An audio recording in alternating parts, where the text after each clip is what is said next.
Eu pergunto a vocês, se fosse lhes dado a condição de criar um ser inteligente, com emoções, com sentimentos, um universo individual como nós somos, vocês iriam criá-lo com a possibilidade dele sofrer eternamente, ou vocês iam eliminar essa possibilidade? Se nós que somos imperfeitos iríamos criar um ser para viver eternamente, criar condições para que ele fosse feliz, quanto mais Deus, que tem uma inteligência muito maior que a nossa. Então há que se entender a reencarnação para se compreender Deus. Senão, nós vamos ficar com aquele Deus que é pregado aí fora. Aquele Deus que tem os seus escolhidos. Tem religião que prega que só são 44 mil escolhidos.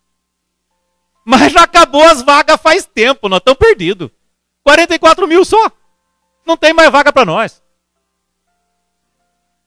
Ou um Deus que se irrita, um Deus que pune, um Deus que castiga, um Deus que se arrepende.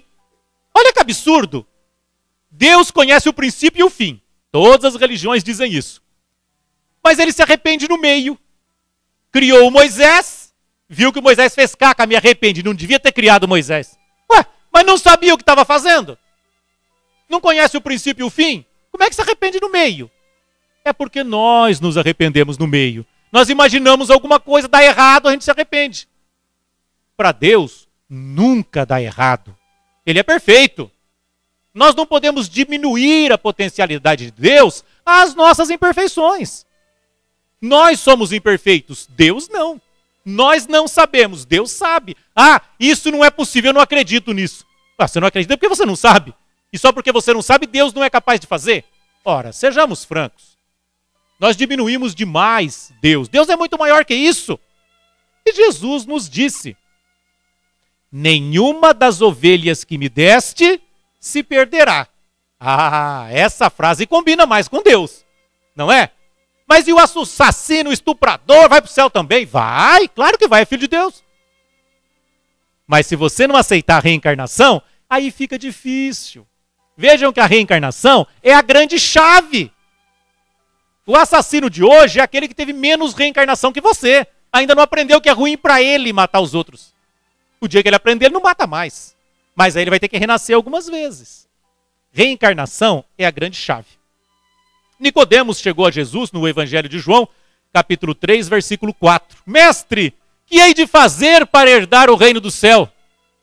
Jesus falou: ó Nicodemos, para herdar o reino do céu você tem que nascer de novo. O que Nicodemos entendeu dessa resposta de Jesus? Ele entendeu que deveria se batizar? Não. Ele entendeu que tinha que nascer de novo mesmo. Mestre, como sendo eu adulto, poderei voltar ao ventre da minha mãe para nascer de novo? A gente podia mandar ele ler o livro dos Espíritos, né? Mas como não existia naquela época, Jesus teve que responder para ele. Veja que Jesus disse: você tem que nascer de novo. É isso que está escrito. Não falou você tem que se batizar. O pessoal diz que é batismo, mas não está escrito isso. Nicodemos não entendeu isso. Ele entendeu nascer da barriga da mãe.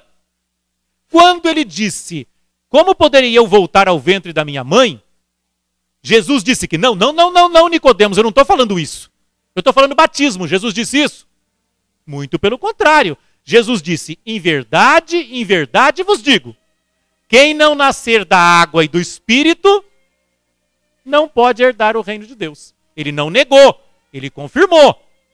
Tem que nascer da água e do Espírito. Ah, bom, água é batismo, Espírito é o batismo do Espírito Santo, está resolvido o problema, é batismo. Você pode entender do jeito que você quiser, mas não foi isso que Jesus disse. Jesus disse: tem que nascer da água e do Espírito. O que é carne, é carne.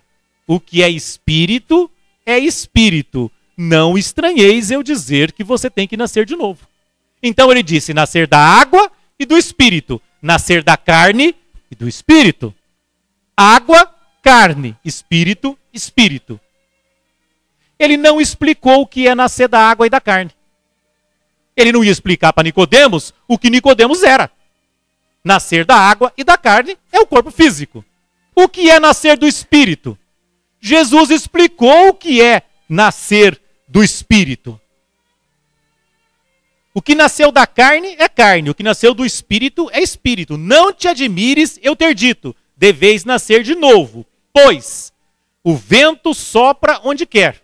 Tu ouves o barulho, mas não sabes de onde vem, nem para onde vai. Assim, dessa maneira, desse jeito, é todo aquele que é nascido do Espírito. Mostre para mim alguém que batiza e nasce do Espírito Santo, que se torna como o vento, que você não vê de onde ele vem nem para onde ele vai. Então Jesus não está falando do batismo. Porque depois que a pessoa se batiza, ela continua exatamente como era. Todo mundo continua vendo-a, vendo de onde ela vem, para onde ela vai. Em outro texto fala, ouves a sua voz, mas não sabe de onde vem nem para onde vai. Em outra tradução. Mesma coisa. Quando nós nos tornamos como o vento? Quando nós nascemos do Espírito. Quando nós passamos para o mundo espiritual. Nós percebemos a existência do mundo espiritual através da sensibilidade, mas não vemos. Aí sim nos tornamos como o vento. Ninguém sabe de onde a gente veio nem para onde vai. Ninguém nos vê. Nascer da água e nascer do Espírito. Nicodemos tinha que nascer de novo. Nascer na matéria, renascer no mundo espiritual, nascer na matéria, renascer no mundo espiritual. Onde fala-se em batismo? Nem de longe, nem menciona, nem dá a entender. Mas as pessoas torcem o texto segundo o seu interesse. E depois vem nos dizer que nós, porque aceitamos reencarnação, temos práticas que não são cristãs. Jesus disse, você tem que nascer de novo. Ele é Elias que havia de vir e ele próprio era um espírito. Se você não quiser dizer esse nome, diga ele era um Deus, seja o que for. Não tinha um corpo físico, nasceu de Maria e passou a usar um corpo físico. Pelo menos uma inteligência, então, está sacramentado, que veio do mundo espiritual e usou um corpo físico. Então a reencarnação é também uma máxima cristã. Está contemplada no ensinamento de Jesus. Está presente no Evangelho. Comunicação com os mortos. Comunicação com os mortos é privilégio nosso? Foi o Espiritismo que inventou isso? Mas nem pensar. O Espiritismo só aprimorou, estudou, educou, experimentou e demonstrou como funciona. Deuteronômio, livro escrito por Moisés, creio eu que há 1500 anos mais ou menos antes de Jesus, próximo disso. Deuteronômio capítulo 18, versículo 9. Quando tiverdes entrado na terra que o Senhor teu Deus te dá, não imites as práticas abomináveis dessas nações.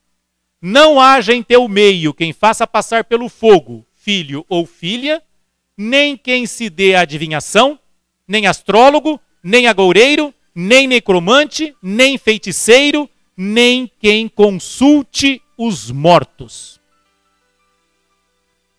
Consultar os mortos não é monopólio nosso.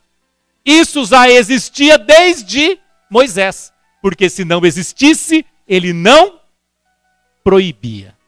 Veja que todas as outras práticas que ele mencionou são práticas comuns até hoje na sociedade humana.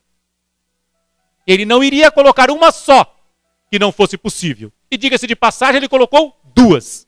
Nem consultar o necromante, que é a mesma coisa, e nem consultar os mortos, é a mesma coisa. Se Moisés proibiu, é porque consultavam. Senão ele não iria proibir. Então não foi nós que inventamos. Nós praticamos? Não. O Espiritismo desaconselha a consulta aos mortos.